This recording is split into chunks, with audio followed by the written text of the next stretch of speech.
बंदो गुरुपद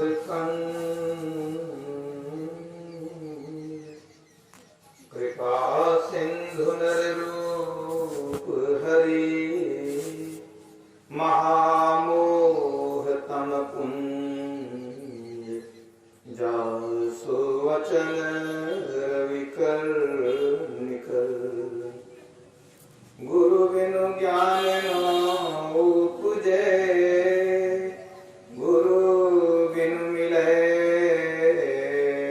न भेव गुरु बिनु संशय न मिटे जय जय जय गुरुदेव बोले प्रेम से श्री सद्गुरु महाराज की जय। परमाराध्य गुरुदेव के पावन श्री चरणों में कोटिशः नमन।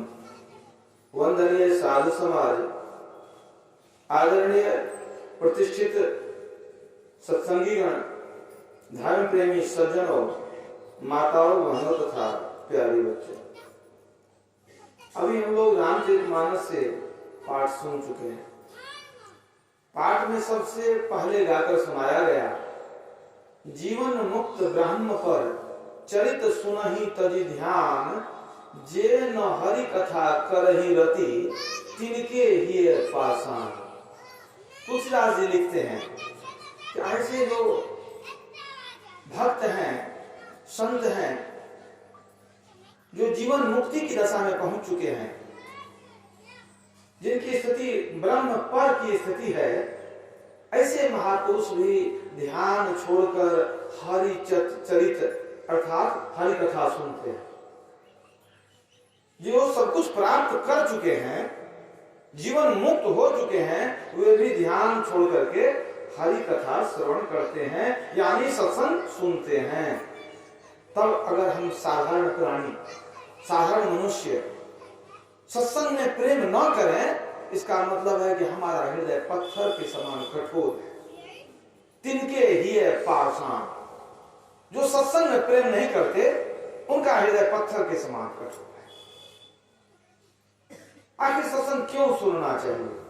सत्संग में हम लोग ऐसे महापुरुषों, संतों की वाणियों को सुनते हैं जिन्होंने जीवन में सुख, शांति, कल्याण पा लिया है, जिन्होंने अपने जीवन को सफल बना लिया,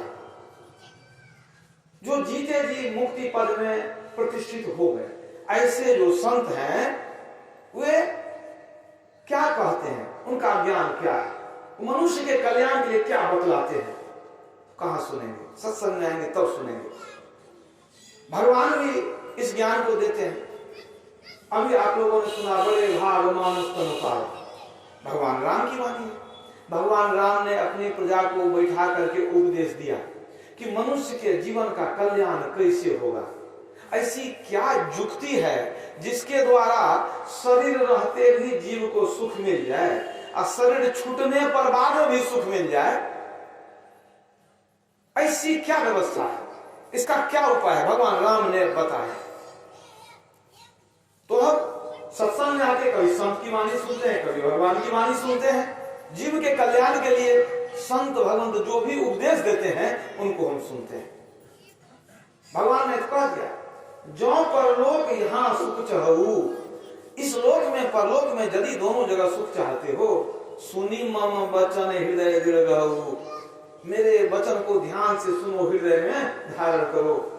तो सत्संग में आते हैं तो ज्ञान की बातें सुनते हैं, और ज्ञान प्राप्त करने पर ही मनुष्य मनुष्य होता है। मनुष्य का शरीर मिला, ज्ञान नहीं मिला तो हम मनुष्य नहीं हो सके।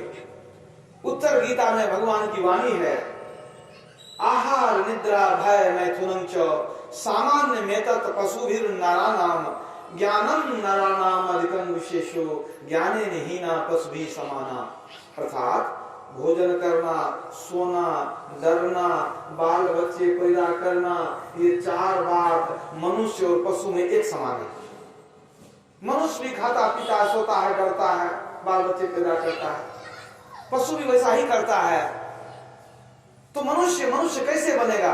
ज्ञान की प्राप्ति हो गई, आध्यात्मिक ज्ञान की प्राप्ति हो गई। ज्ञान मतलब आध्यात्मिक ज्ञान, जिससे जीव का कल्याण हो, जिससे परलोक में भी सुख हो। अगर उस ज्ञान की प्राप्ति हो गई तो वो मनुष्य है। अगर ज्ञान प्राप्त नहीं किया तो ज्ञाने में ही ना पशु भी समाना, ज्ञान से हीन रह गया, वो पशु बन करके ही संसार से चला गया और जाएगा कहां? फिर आगे पशु बनेगा वो। एक तो मनुष्य शरीर में भी रह के पशु ही रह गया और मर करके फिर वो पशु बनेगा।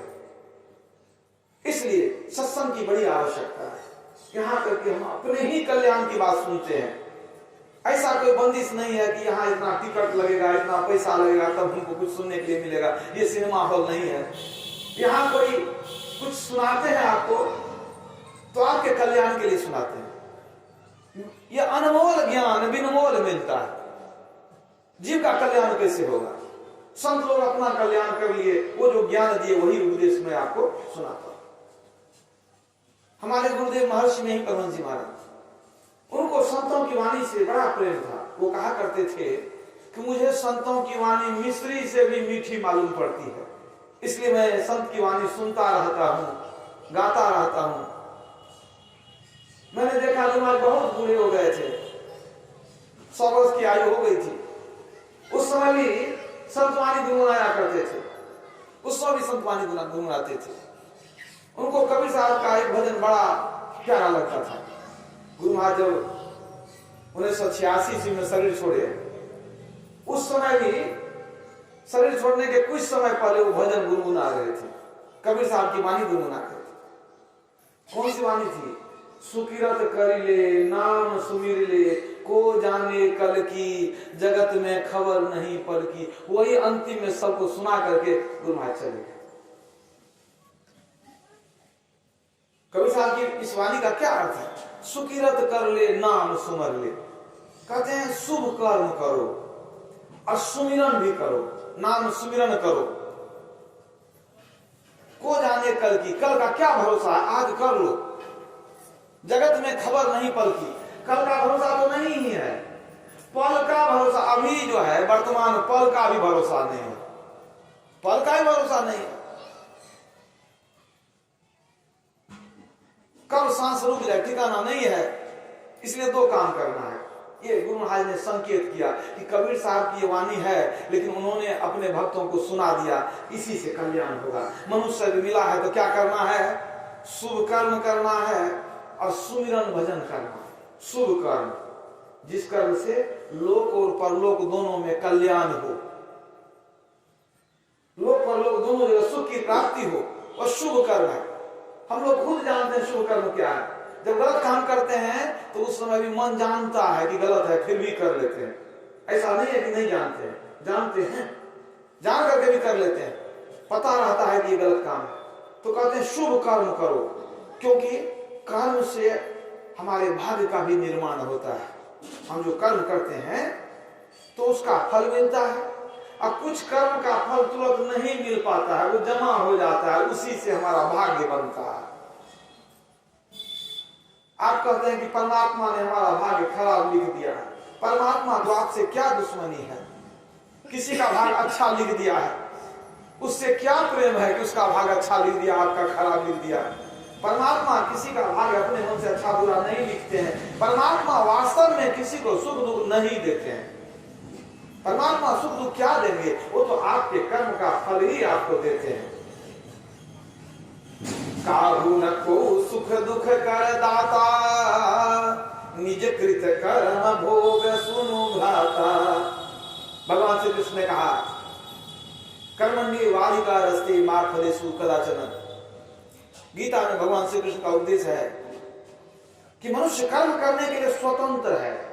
अपने मन से जो मन हो कर लीजिए, लेकिन फल मैं दूंगा। भगवान कहते हैं फल लेने में आप स्वतंत्र नहीं हैं, आप कर्म करने में स्वतंत्र हैं। अच्छा कीजिए, बुरा कीजिए, जो कीजिए, आप फल मैं उसी अनुपात में दूंगा कि आप कौन काम किए हैं, उसी का न फल दूंगा।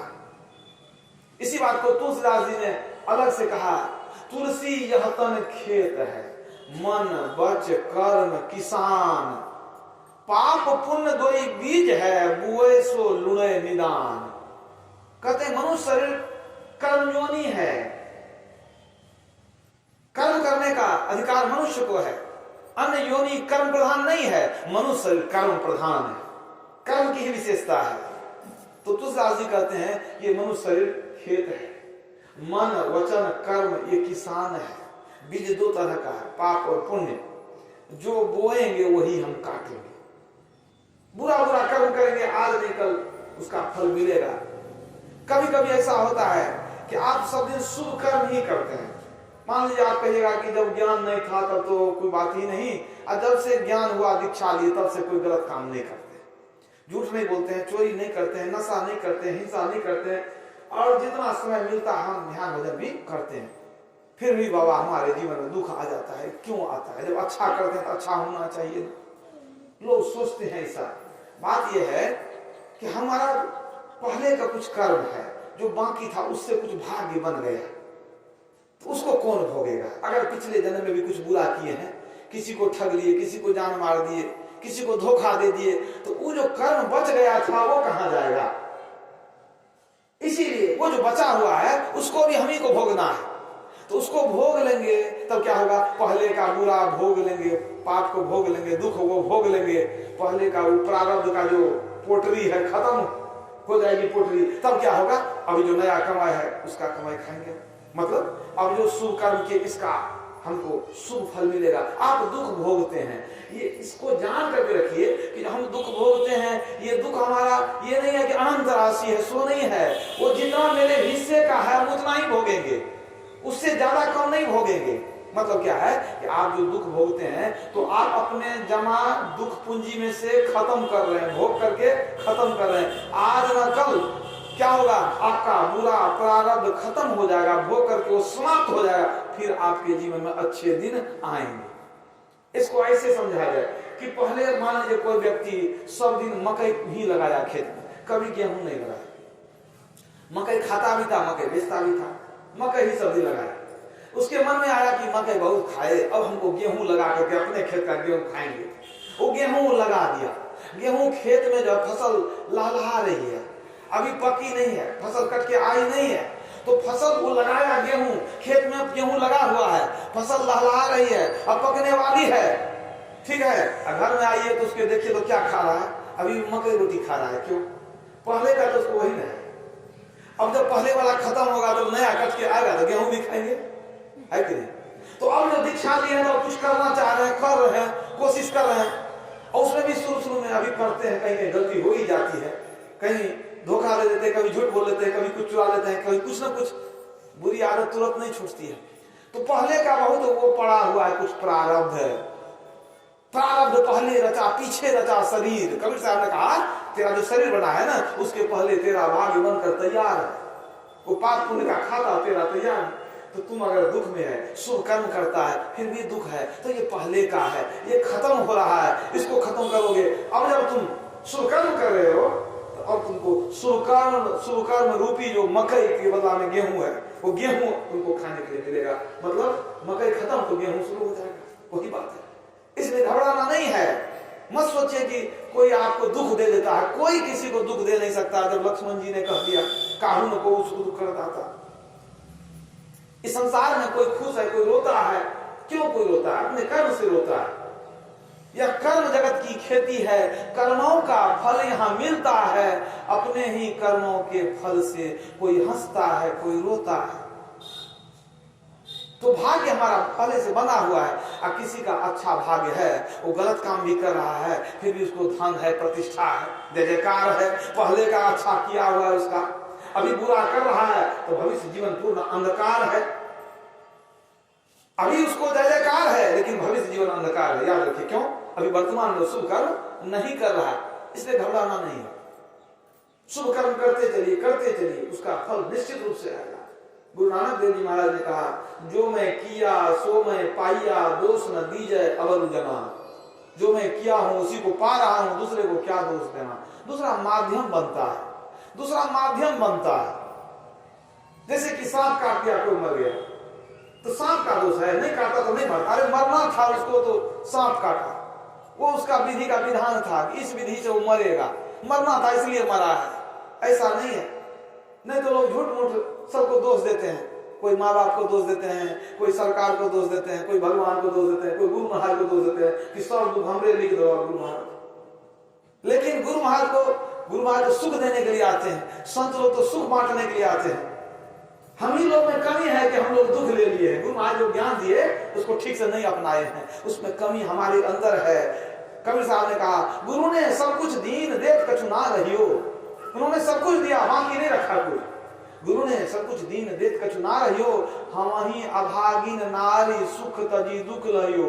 हम ही अभागे हैं कि सुख को छोड़ करके दुख को बटोरते हैं, माया मोह के जंजाल को नहीं छोड़ते हैं। सुमिरन भजन करते हैं 5 मिनट, इधर दिन भर लगे रहते हैं अपने माया मोह के जंजाल में।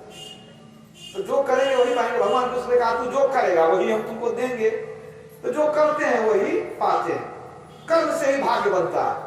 इसलिए सत्संग में आते हैं तो ज्ञान होता है, क्या करना चाहिए क्या नहीं करना चाहिए, मतलब कर्तव्य क्या है और कर्तव्य क्या है, अच्छा क्या है बुरा क्या है, ज्ञान हो जाता है। तब बुरा कर्म नहीं करते हैं, संभल जाते हैं। तो अच्छा कर्म करेंगे भाग्य अच्छा बनेगा। अब बुरा कर्म किए हुए उसका भाग्य बुरा है तो भोगना पड़ेगा। याद रखिए, भाग्य जो बनता है वो आपके कर्म से ही बनता है। एक छोटी सी घटना सुनाता हूं। एक सेठ जी थे, संपत राव नाम था उनका, पुराने जमाने की बात है। संपत राव निसंतान थे, बहुत धन संपत्ति थी, कोई कमी नहीं। धन से जो जो सुख खरीदा जा सकता है सब उनके यहाँ था। गाड़ी बंगला कोठा सोफा जमीन जायदाद हर चीज था, लेकिन संतान नहीं थी। बेचारे बड़े दुखी रहते थे। बहुत पूजा पाठ यज्ञ हवन आदि सब कुछ करके थक गए, संतान की प्राप्ति नहीं हुई। तो मन में आया कि हम भी अब चलते हैं गुरु महाराज के शरण में, मतलब एक साधु संत के शरण में जाएंगे तो हम उनसे भी निवेदन करेंगे। एक अच्छे महात्मा थे, उनके शरण में गए, उनसे ज्ञान भी लिए, उनसे आशीर्वाद भी लिए कि बाबा संतान नहीं है। उन्होंने कहा कि देखो हम तुमको ज्ञान दे दिए हैं, तू करो, गुरु महाराज की कृपा होगी, परमात्मा की कृपा होगी, तेरे घर में भी खुशियां आएगी, तू चिंता मत करो। अभी भक्ति जान गया, अब भक्ति करो।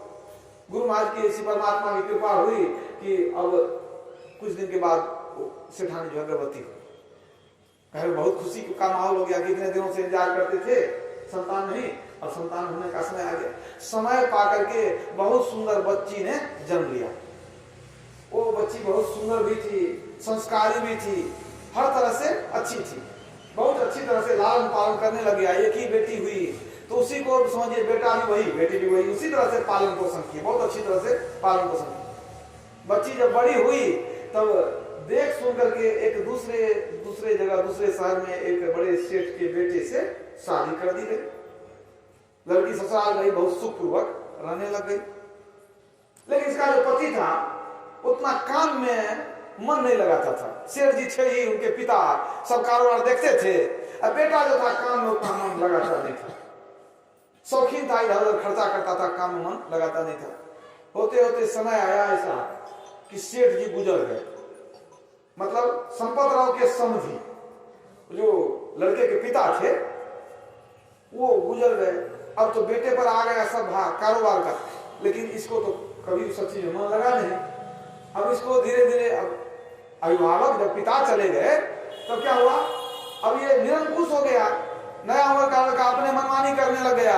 होते होते गलत संगति में पड़ गया। धन मिल गया बाप का कमाया हुआ बहुत सारा, तो गलत संगति में चला गया और दारू पीने लग गया, जुआ भी खेलने लग गया, काम धाम में कोई दिलचस्पी नहीं दे, रोजगार में ध्यान नहीं दे। होते होते सारा धन धीरे धीरे समाप्त होने लग गया।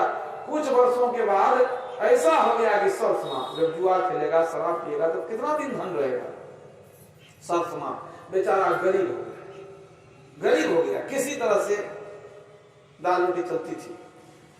अब संपत राव की पत्नी कहती थी कि बेटी कितना दुख में चली गई है, आप कुछ सोचते नहीं, बेटी को देखिए कि गरीब हो गई है। तो सेठ जी ने कहा कि हम क्या दुख सोचेंगे, क्या करें, अरे उसको कितना भी धन दे देंगे, जब पति अभी उसका जब कर्म ही खराब हो गया है, जब कर्म खराब हो गया है तो उसका भाग्य खराब होना स्वाभाविक है। जब उसका कर्म ठीक होगा तो भाग्य भी ठीक हो जाएगा, उसका अच्छा दिन भी आएगा। लेकिन जब तक वो शराब पीता है, जुआ खेलता है, हम कितना भी धन दे देंगे तो उसे क्या वो सुखी हो जाएगा, फिर बर्बाद कर देगा, जो देंगे वही बर्बाद कर देगा। तो चिंता मत करो, उसको ठोकर लगते लगते बुद्धि खुलेगी तो आज न कल उस संभलेगा। जब कारोबार में ध्यान देगा, जब खाना पीना छोड़ेगा तो अपने ठीक हो जाएगा उसका भाग्य। अभी कितनों समझावे, एक आधार कुछ न कुछ दिया थोड़ा बहुत, लेकिन उससे क्या होगा, फिर खा पी के बर्बाद कर दे। बेटी दुख में चली गई। इसी तरह समय बीता चला गया, बीता चला गया। एक दिन संपत राव जो सेठ थे किसी कारोबार से दूर शहर में गए, कहीं बाहर चले गए, और उसी बीच में क्या हुआ कि इनकी बेटी दामाद दोनों आ गए। बेटी आ गई अपने नैहर, माँ थी वहां से कहानी, बड़ी खुश हुई कि बेटी दामाद दोनों आए हैं, बहुत आगे स्वागत किए रखे उनको। तो इन लोगों ने कहा कि घर में तो अब लोग नहीं है, तो हमको तो बेसी समय नहीं है कि हम रहें, रात रहेंगे सुबह निकल जाएंगे। तो लोग रहे। अब ये सोचती है संपत राव की पत्नी सेठानी कि हमारी बेटी इतना दुख में है, पति को कहते हैं तो कुछ करते नहीं, इसका भाग कर्म खराब है तो भाग भी खराब है, हम क्या कर सकते हैं, भाग में अच्छा दिन लिखा होगा फिर आएगा, हमारे करने से कुछ नहीं होगा। तो इनको कहते हैं तो ये तो वैसे कुछ करना नहीं चाहते हैं, क्यों ना हम ही कुछ मदद कर दें। फिर सोचने लगी कि हम सामने सामने मदद करेंगे, या कहीं बेटी मदद लेने के लिए नहीं चाहे कि माँ बाप को जितना देना था दे ही दिया और काहे हम लेंगे, अगर नहीं लेना चाहे तो मुंह भी खोलेंगे, या नहीं लेगी तो अच्छा नहीं होगा।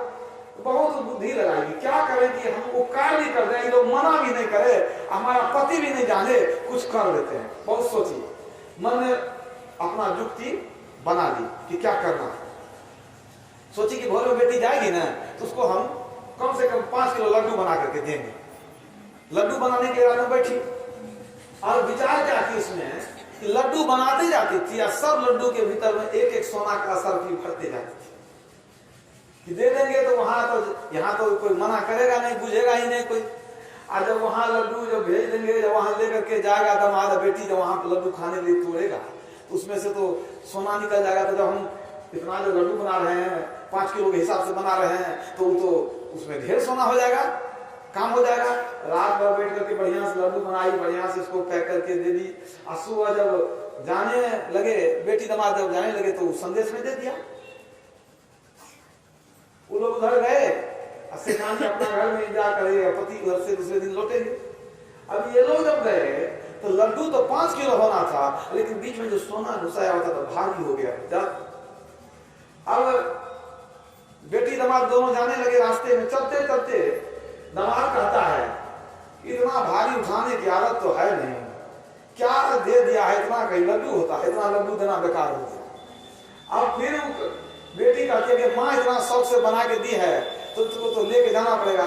तो फिर पति कहता है क्या, ये बात सुनो, तो कितना लड्डू खाएगी सो बता। अरे इतना लड्डू क्या होगा, हम भी लड्डू उतना खाते नहीं, देखो पैसे की दिक्कत है ना, अगर इस लड्डू को बेच लेंगे तो नहीं कुछ पैसा हो जाएगा, कुछ फायदा हो जाएगा कि नहीं हो जाएगा। पत्नी को राजी कर लिया कि भारी ढोएगा कौन, बेच लेते हैं कुछ पैसा हो जाएगा। रास्ते में एक शहर पड़ा, एक हलवाई के दुकान में गया, का सुन करके देख लो शुद्ध घी का लड्डू है, कितना पैसा तू देगा, का देख लेते हैं कितना वजन होता है। और वो हलवाई को पूरा लड्डू वहां बेच करके पैसा लेके खुशी खुशी चला गया कि हम लड्डू में के बना हमको पैसा मिल गया, पैसा से बहुत काम होगा, हमको बहुत खुश हुआ। वो खुश होकर के वहां से पैसा लेके चला गया। अब देखिए भाग्य कहां से कहां जाता है, इसको समझिए। उसमें लाखों रुपए का उसमें सोना है और वो दे दिया, वो हलवाई को देके चला गया। जो पैसा मिला लेके घर चला गया, अपना गरीबी में जीवन जीने लग गया।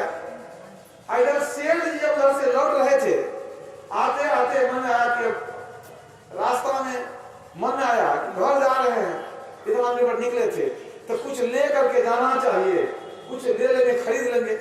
होते होते चले गए उसी हलवाई के यहाँ, कहते हैं क्या भैया तेरे पास लड्डू है बढ़िया शुद्ध घी का? तो शुद्ध घी का तो बनाते नहीं है, लेकिन हाँ शुद्ध घी का है मेरे पास लड्डू, लेकिन महंगा पड़ेगा। कहा जो पड़ेगा दे दो, शुद्ध घी का है तो दे दो। वो क्या क्या कितना लीजिएगा? कहा कितना? कहा 5 किलो से बेसी होगा। जो है तो दे दो। उस सब लड्डू तोड़ करके दे दिया। पैसा दे के सेठ जी सब लड्डू लेकर के आ गए घर। अब देखिए क्या खेल होता है। अब लड्डू ला करके दे सेठानी को दी, देखिए देखो तेरे लिए हम कितना शुद्ध लड्डू घी का लड्डू लाए हैं, लो। और जब उसको खोल के देखती है सेठानी तो बना हुआ लड्डू तो पहचान में आ गया, ग्राफ में हम ही बनाए थे, इसका तो माथा चकराया, वही लड्डू तो नहीं है। और जब एक को फोड़ के देखती है सोना उसमें, अब तो माथा पकड़ के बैठ गई। अब कहती है लड्डू लिए कहाँ से? कहा रास्ते में जो है ना एक शहर पड़ा, उसमें हलवाई, हम जानते थे कि बढ़िया हलवाई वो जो कह के देता है सही देता है, तो वहीं से ले लिए। अब तो बात जब कह दिया, बात खुल गई कि भाई रास्ते से खरीद के लाए हैं। अब तो इनको सब समझ में आ गया कि पीने वाला दामाद सोचा कुछ पैसा मिल जाएगा तो वहां जाके फिर पिएंगे हम, कुछ पैसा मिल जाएगा तो वहां जाकर के पिएंगे, कुछ करेंगे, खाएंगे पिएंगे। अब सेठानी के मन में इतना वो मन बात घूमने लग गई, इतना व्याकुल हो गई कि नहीं रहा गया। सब कहानी सेठ जी को सुना दी कि देखिए ऐसे ऐसे आप तो मना करते थे, और देखिए ऐसे ऐसे हम, देखिए सब में तोड़ के देखिए सब में असर भी है, सब में सोना है। तब कहते हैं सेठ जी कि देखो जब कर्म खराब होता है तो भाग्य भी खराब होता है। अब भाग्य खराब हो जाएगा तो लोग कितना भी कुछ कर ले, कहते हैं 9 दिन चले 2.5 कोस, कुछ मिलने वाला नहीं है। यह कर्म जगत की खेती है, कर्मों का कबीर साहब ने कहा कर्म करीमा लिख गया, कर्म करीमा लिख गया। अब कछु किया न होए, रक्ति घटे न तिल बढ़े, जो सिर फोड़े कोई। माथा पटक के रह जाइएगा, भाग्य लौट करके आएगा, आपको बुलाएगा, क्योंकि आपका कर्म का फल है वो। तो सेठ जी ने कहा कि देखो उसका कर्म खराब है, भाग्य खराब है, तुमको कहते थे भाग्य अभी उसका सही नहीं हुआ है। जब उसकी बुद्धि ठीक होगी तो भाग्य उसका ठीक होगा, तो अपने सब कुछ होगा। तू हमारा बात नहीं मानेगी, इतना करके दी, अब देखो क्या हुआ, तेरा भाग्य ठीक है तो लौट के सब सोना तेरे पास आ गया। क्यों?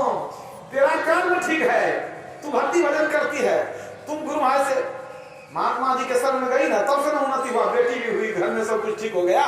तो तेरा कर्म ठीक है, तू सुमिरन भजन करती है, तो देखो सारा डूबा हुआ धन जो गया था कहाँ हलवाई के पास, अब लौट करके एक को भी फोड़ के नहीं देखा, सब लौट के आ गया। फोड़ के देख लेता तो नहीं बेचता, सब लौट के आ गया, करोड़ों की संपत्ति तेरे पास आ गई। देखिए, इसलिए कर्म पर ध्यान दीजिए। कर्मण्येवाधिकारस्ते का रास्ते माधुरी सुखदाचल, कर्म प्रधान विश्व कली राखा, जो जस करहि सो तस फल चाखा।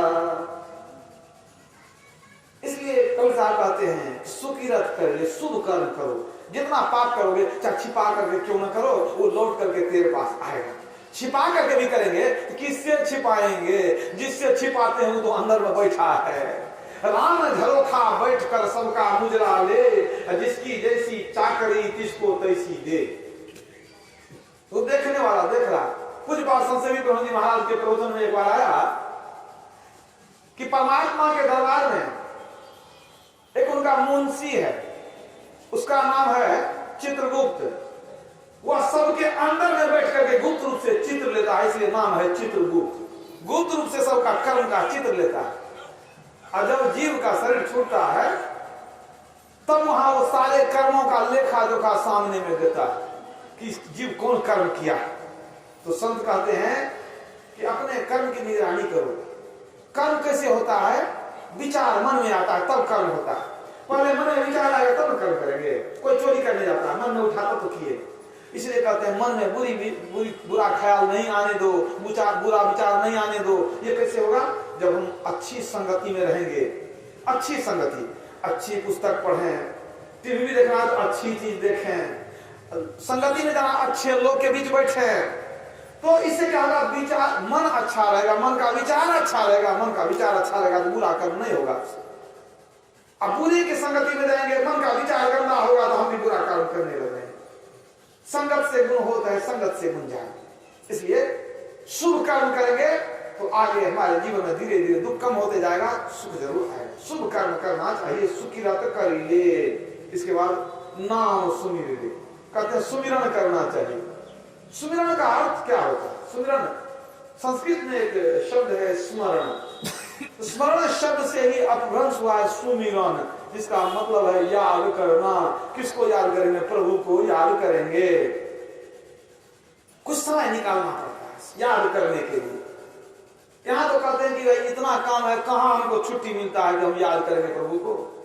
प्रभु को की याद की फुर्सत, प्रभु की याद की फुर्सत कहाँ मिलती है बंदों को? संभाले कौन दुनिया में भला दुनिया के धंधों को? कहते हैं दुनिया का धंधा हम संभालेंगे कि हम याद करेंगे? हमको समय कहाँ है? अभी समय आपको नहीं है। लेकिन नारायण स्वामी कहते हैं अभी तुम्हारे पास समय नहीं है, लेकिन जमदूत जब बुलाने आएगा तब क्या कहेगा उसको? नारायण जब अंत में जम पकड़ेंगे बाह, कि चलो नारायण जब अंत में जम पकड़ेंगे बाह, उनसे भी कहियो जरा कि अभी तो फुर्सत ना है। उसको भी कहना कि अभी फुर्सत नहीं है, बाद में जाएंगे, अभी बहुत काम। ऐसा होने वाला नहीं है। वो जो आ जाएगा तो जैसे न तैसे ले जाएगा।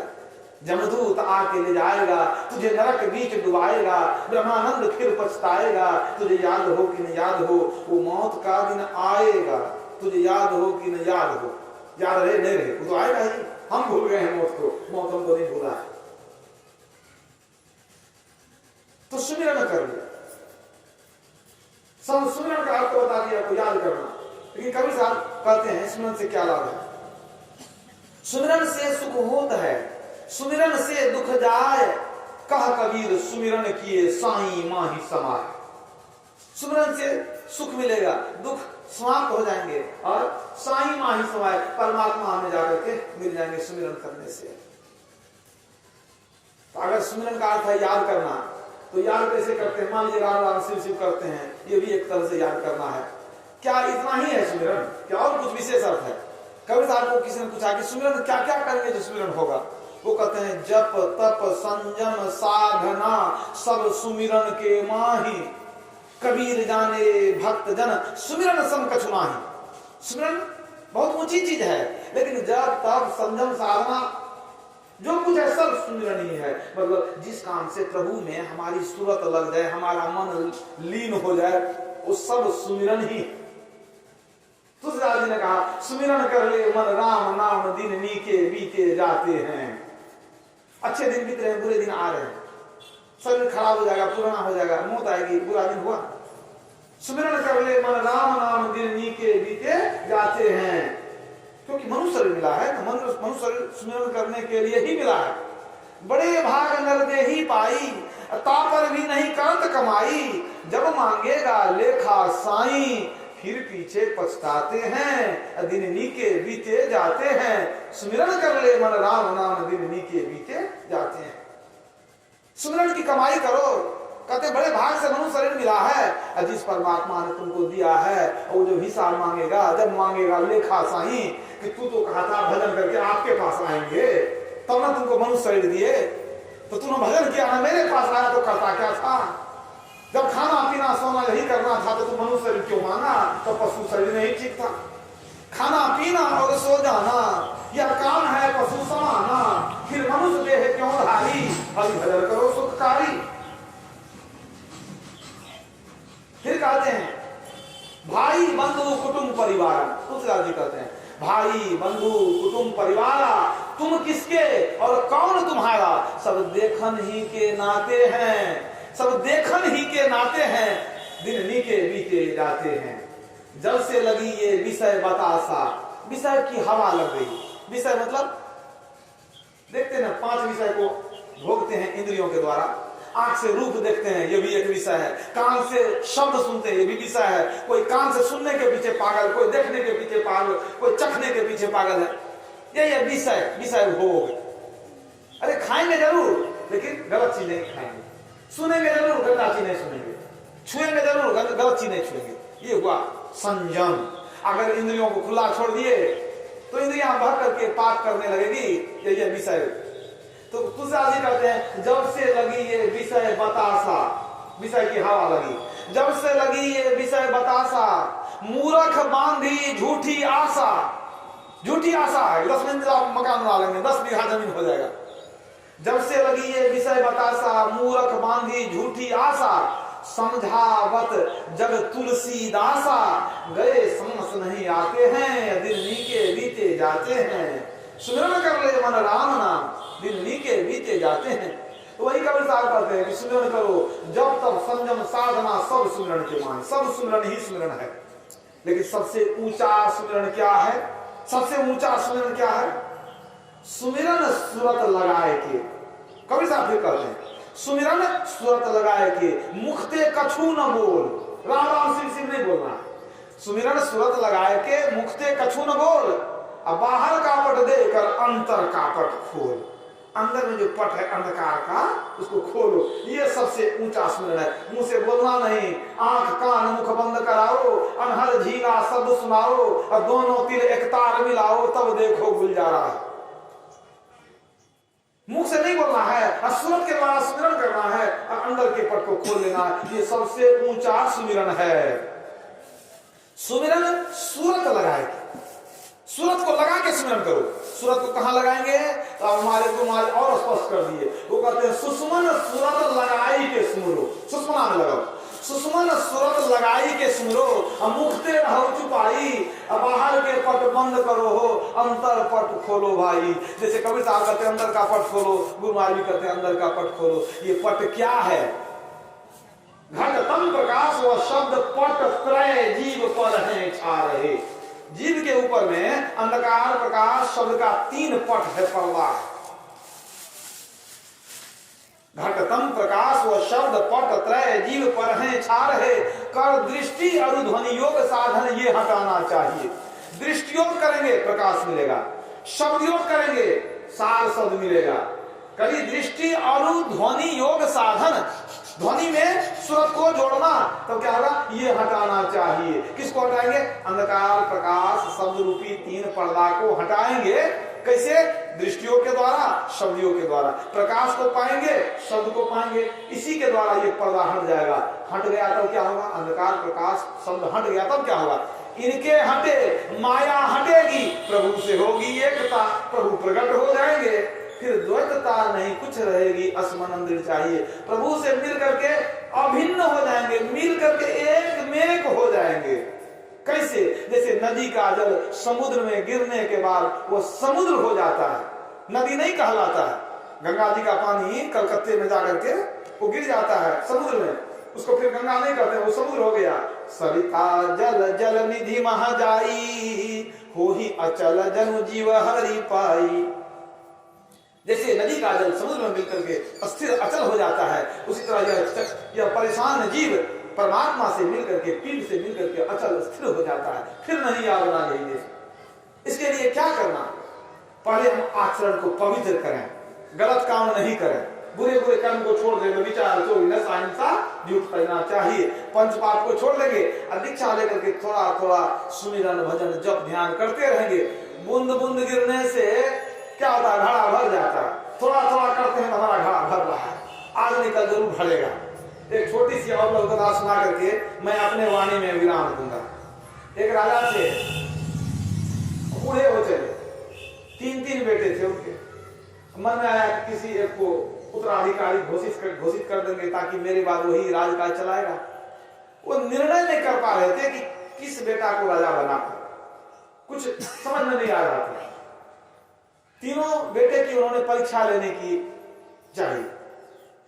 तीनों बेटों को बुलाया, तीनों को क्या किया? सुंदर सुंदर एक ही तरह का 3 कमरा दिया। राजा दिया कमरा तो बहुत बढ़िया कमरा होगा, 3 कमरा दिया और एक एक रत्न दिया। कोई महंगा मतलब कोई कीमती पत्थर, लाल या कोई पत्थर, एक एक रत्न दिया तीनों को। कहा देखो ये रत्न मैंने तुमको दिया है, इसको धन समझ लो, इसको धन समझ करके इसका उपयोग कर लेना। तुमको काम क्या करना है? अपने अपने कमरे को भरना है। एक बेटा को एक कमरा दिया, दूसरे को दूसरा, तीसरे को तीसरा।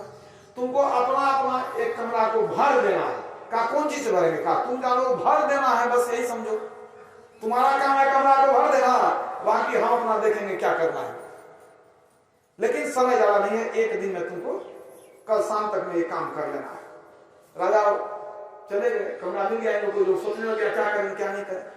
बड़ा बेटा जो था बड़ा कंजूस था, वो सोचा कि ऐसी कोई जुक्ति नहीं हो कि ये रत्न भी रह जाए, पैसा भी नहीं लगे, घर भी भर जाए। अब दूसरा सोचा कि नहीं खर्चा तो करना ही पड़ेगा। तीसरा भी सोचा कुछ न कुछ खर्चा करना पड़ेगा, रत्न को बेच करके कुछ निकालेंगे तब तो घर भरेंगे। अब बड़ा बेटा जो था वो बहुत दिमाग लगाया कि पैसा नहीं खर्चा करेंगे, ये रत्न है, पिताजी तो इसे देते नहीं है, दे दिए हैं तब लौटाना तो है नहीं, अभी बचा लेंगे इसको। क्या करें क्या नहीं करें। सोचा कि बिना पैसे का काम हो जाए, क्या करें। सोचते सोचते इसके दिमाग में आया कि क्यों ना ये कमरा को हम कचरा से भर दें। लोग जो झाड़ू लगा के जमा करता है, अपने उठा के भर देंगे, पैसा भी नहीं लगेगा, पैसा रत्न भी बच गया और घर भी भर गया बड़ा आसानी से, कोई पैसा नहीं लगा। कहते हैं हरे लगे ना फिटकिरी, रंग भी चोखा, कुछ तो करना नहीं पड़ा और घर भी भर देंगे। वो क्या किया, कचरा उठा करके घर में भरना शुरू किया। भर करके सोचा करें पिताजी कहेंगे कि पूरा भरा नहीं, कुछ खाली रह गया, तब वो दाव करके पूरा जो भर दिया। अब वो अंत में किवाड़ को जबरदस्ती लगा करके हम बाहर से बंद कर दिया, कमरा तो भर दिया, काम खत्म। दूसरा बेटा जो था वो खर्चीला था, उसको कुछ भी बाहर का शौकीन था, वो कुछ भी सामान मिल जाए छाछा खरीद के ले आता था। उसके मन में आया कि बहुत दिन से मन में हो रहा था समुद्र किनारे रंग बिरंग का पत्थर रहता है, ये पत्थर हम कभी खरीद नहीं पाए, आज मौका लग गया है, दिए है रत्न हमको, इससे बेच करके वही पत्थर रंग बिरंग का खरीद लाएंगे। वो गया समुद्र किनारे, रत्न को पहले बेच लिया पैसा से, रंग बिरंग का पत्थर, काला उजला लाल रंग बिरंग का पत्थर सब ला करके भरते भरते पूरा पत्थर से घर को भर दिया। अब तीसरा जो था सबसे छोटा बेटा, वो क्या किया, उसके दिमाग में बहुत सोचा, वो थोड़ा सात्विक विचार था, बहुत सोचा, कुछ समझ नहीं आया, अंत में सोचा कोई बात नहीं है, घर को भरना ही नहीं है, कुछ ना कुछ हम जरूर करेंगे। घर को पहले साफ सुथरा करके पोंछ पाछ करके पानी से साफ सुथरा कर दिया। इसके बाद गया बाजार, अब बाजार से एक सुंदर दीपक खरीद लिया, एक खरीद लिया घंटी, और शाम में जब पिता के आने का समय हुआ तो दीपक को जला दिया, घंटी को भी लटका दिया।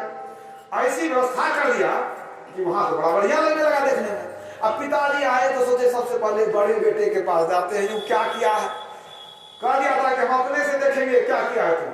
वो गए, अब बड़े बेटे का किवाड़ जो कमरा दिए थे, किवाड़ को जैसे खोले, हरवा करके उधर से गंदा दुर्गंधी सब देह पर गया, तो कपड़ा खराब हो गया, गंध दुर्गंधी निकली, राजा वहां से भागा, क्या किया है। कहा पिताजी देखिए पैसा नहीं लगा, काम भी हो गया, घर ही बनना था, घर भी बन गया, काम पैसा बच गया। वो माथा पकड़ के बैठ गए, इतना सुंदर घर को गंदा करके कर दिया, पूरा कपड़ा हमारा खराब हो गया, इस तरह से भर दिया था, किवाड़ खोले तो हड़ा करके देह पर गिर गया।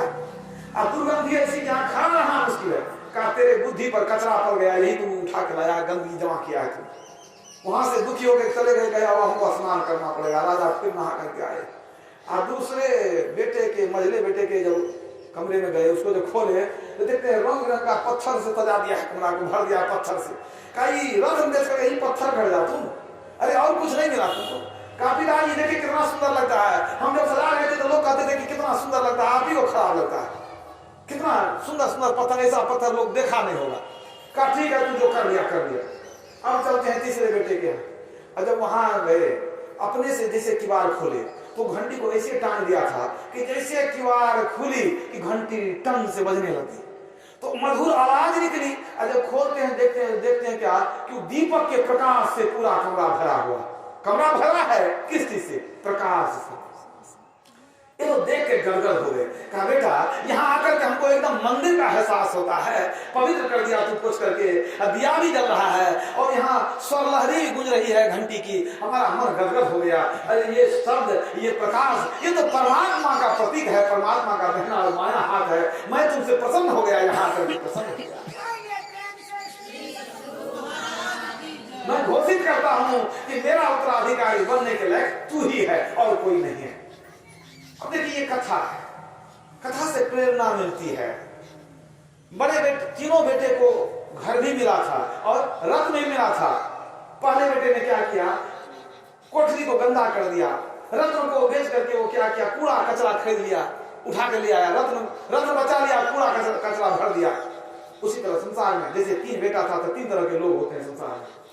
एक तरह के लोग कैसे होते हैं, देखिए परमात्मा ने हम लोग को कमरा दिया, कौन कमरा दिया, ये शरीर रूपी सुंदर कोठरी दिया, कुदरती कावा है, ये कुदरती कावा है, परमात्मा का बनाया हुआ मंदिर है, ये कोठरी दिया।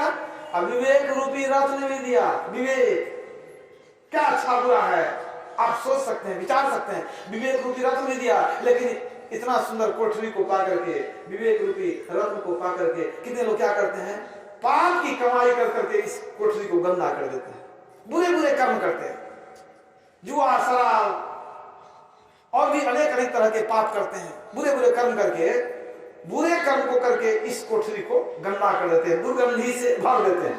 अगर परमात्मा रहेंगे भी तो परमात्मा को दम घुटेगा इस शरीर के अंदर। इतना जो पाप करते हैं तो कैसे परमात्मा रहे, तुमने आंगन नहीं बुहारा कैसे आएंगे भगवान। तो विवेक रूपी रत्न को हम लोग उपयोग नहीं करते हैं, कितने लोग नहीं उपयोग करते हैं, और शरीर को गंदगी से, पाप रूपी गंदगी से शरीर को भर देते हैं। एक राजकुमार तो ऐसा ही किया।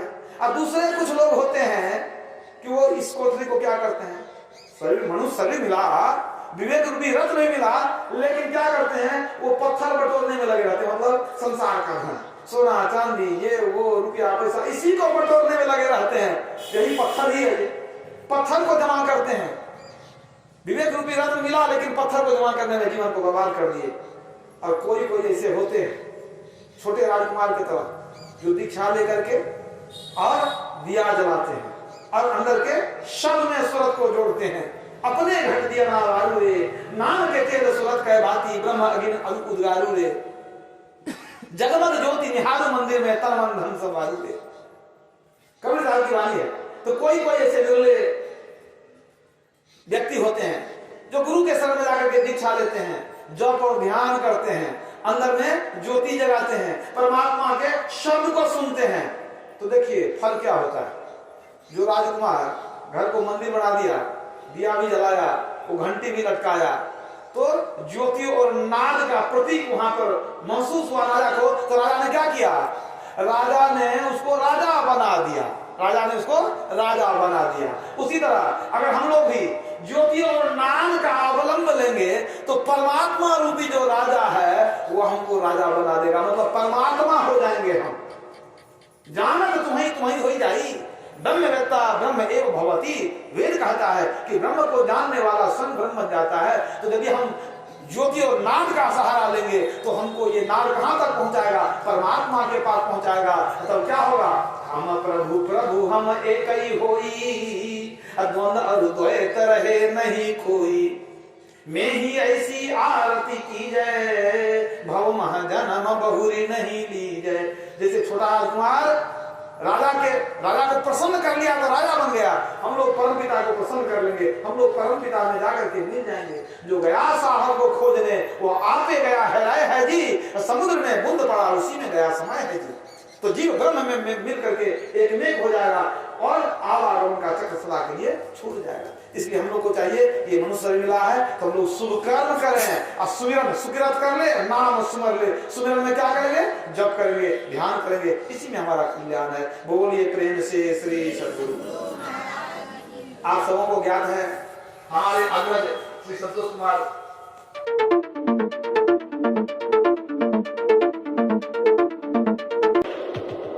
subscribe now and press the bell icon.